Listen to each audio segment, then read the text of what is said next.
Hey, greetings everyone. DFG here, Gideon's Flight. Hope you guys are having a great afternoon. I got my LSU knit cap on, with my ball on the back. Go Tigers. Well, they lost the other day, so I guess, still go Tigers. But anyway, I want to just take a few moments, excuse me, clearing my throat, and talk to you all about a word. And this word that I want to talk about is called stylized. Style, like in, a style. I'm going to spell this right. Stylized.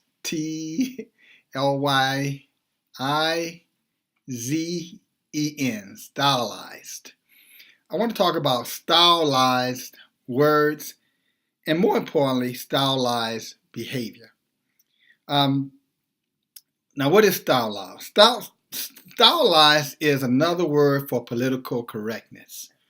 And the reason I want to talk about stylized words is because we have, as a nation, in my opinion, have become so stylized in our behavior that we have learned to be disingenuous, completely disingenuous.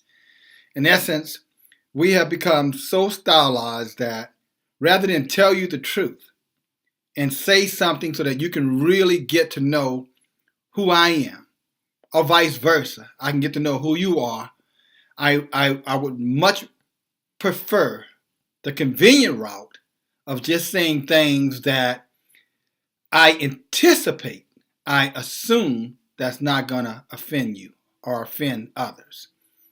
Now, is offending others something that I'm advocating? No, not necessarily. But sometimes the truth can and will offend people. I was talking with someone just yesterday, and I was sharing with them this particular story. And I'm not going to get into the depths of the story, as you guys know I can. But in this particular story, and there was a particular bread that these priests, now these were Levitican priests from the tribes of Levi, okay, Hebrew priests, not those guys. And a part of their tradition, a part of their purification process is that the high priest, the priest who was in charge of doing the sacrifice, the annual sacrifice, had to eat a particular bread. It was called showbread. Shewbe. Bread, got dog on it. Bard, I think. Y'all know how to spell bread. Goddamn, I got so many thoughts going on here. So excuse my spelling, right? But showbread. And this showbread was something that when the high priest would eat it, it would be very bitter to the mouth. But once he digested, it would become very sweet in the belly. And so sometimes the truth works just that way. It could be, hard to take, but once that truth has been digested, processed, reflected upon, it can really free you and free others to be really the best that they can be, especially if that truth is coming with sincere intentions. Now, we're not talking about, people who are taking advantage of, I'm just being who I am and I'm just speaking my truth. And if I hurt your feelings, too bad. We're not talking about, that kind of self-centered, arrogant, behavior. We're talking about honest dialogue between human beings. And if we don't stop, in my opinion, again, stylized communication, then this division that we see amongst the people, I'm not even talking about the government, right? I'm talking about amongst the people.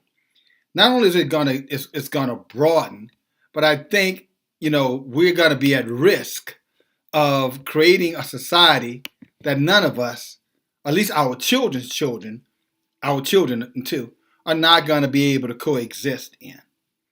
And so when you start talking about stylized words, it goes back to, and I did a video on this not long ago, talking about voting. and how that, I don't have to compromise my position just because you don't agree with my position about something. And I think I was talking about, the bathroom, law. You know what I'm saying? And, I'm against it. You might be for it. So I don't have to be wrong for you to be right and vice versa. But you have no right, to think that your right supersedes my right. You don't. And so when we start talking about stylized communication, typically what would happen is I would come up to somebody, or someone maybe come up to me and says, well, what do you think about, the bathroom law? Do you feel like it's okay? Because I don't see a problem with it. I mean, at the end of the day, who cares who used what bathroom? People ought to be able to use any bathroom that they want. And then there's me who stands there and say, yeah, yeah, yeah, yeah, yeah, yeah, yeah, yeah, yeah. Knowing that deep down inside, I'm in total opposition to that law. So sterilized behavior is my behavior because I'm so concerned about offending someone else that I become an offense unto myself, if that makes sense. I become an offense to myself. In other words, I become compromised. And so whether we're talking about legislation around, again, bathroom laws, or if we're talking about, issues of, so-called race. And I use so-called race because, the word race does not mean human beings. It has nothing to do with human beings. It's really about running. It's about an activity. I don't know how we as humans, came up with the word race to describe ourselves. At the end of the day, none of us are a race. Okay, we all are people from different tribes, different ethnic groups, with a lot of similarities and some unique differences. But yet, when we bring up, racial conversations, people start to get offended. People start getting all in their feelings, and so because people are starting to get into, people are going to get into their feelings, or we suspect people are going to get into their feelings, then we become stylized again. So we start saying political correct stuff, or we start avoiding conversations. And at some point, we become disingenuous, even amongst people that we care about. In some cases, even to the people that we love. For fear that if I spoke my thoughts about something, if I spoke towards my convictions about something, that somehow or another I will be rejected, if I'm ostracized, by my friends and by my neighbors. And as long as I feel that way, and I start to stylize my words, then my neighbor and my friends, my family will never get to know the truth of who I am. And because they'll never get to know the truth of who I am, I'm always on guard and always on pretense around them. So if there was any way for me to express myself, express my opinions, to elaborate on my thoughts, to share my insight, what my convictions are, and why my convictions are such, that's totally off the table and likely improbable that it's going to happen for my fear because you might get, offended. I'm going to say this again. I don't have to be wrong for you to be right, and you don't have to be wrong for me to be right.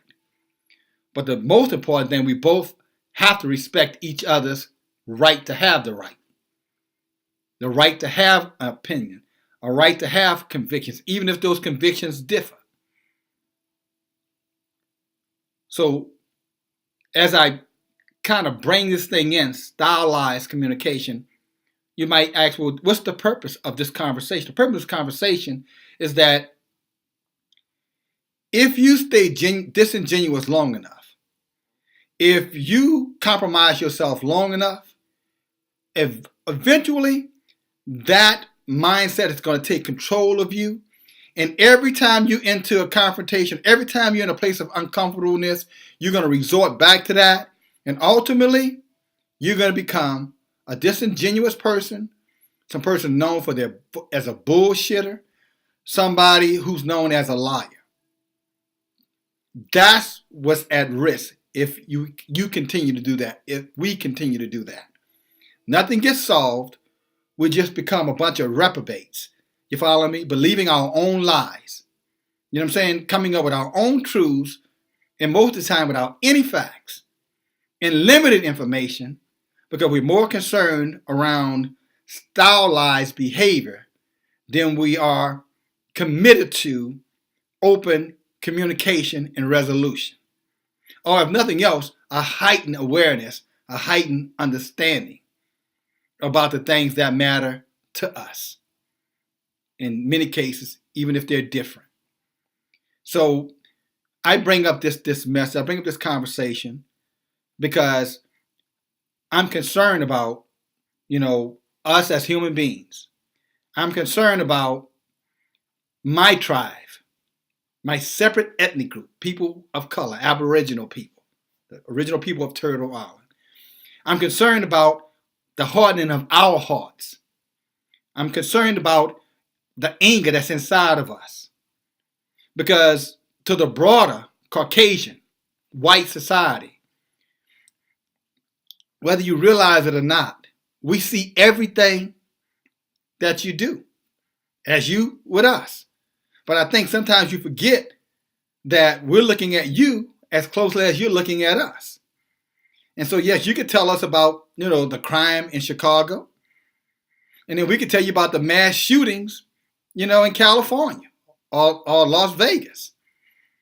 You could tell us about 600 died in, Chicago again. And we could tell you about 50-something people who died in Las Vegas last year. Or the other, I don't want to get the number wrong, I think 17 people who died in California, at the country bar. So, yes, you know our sins, but we know your sins too. And we're watching you as close as you're watching us. And, you might think that, we live in this mythical world of that we've created about how this society treats us and, constantly playing the race card or whatever you might want to say. And we step back and look at you and say, well, how so? Because we also see, your behavior as well. And you might think there are things that we do are vicious. And certainly, let me say to you clearly, there are a lot of things that you do that we absolutely think are vicious. But because we won't dialogue, intellectually, intelligently, then we both get to walk away with our biases. We both get to walk away in our ignorance. And there's no coming together for heightened awareness and understanding, therefore no resolution of the human problem.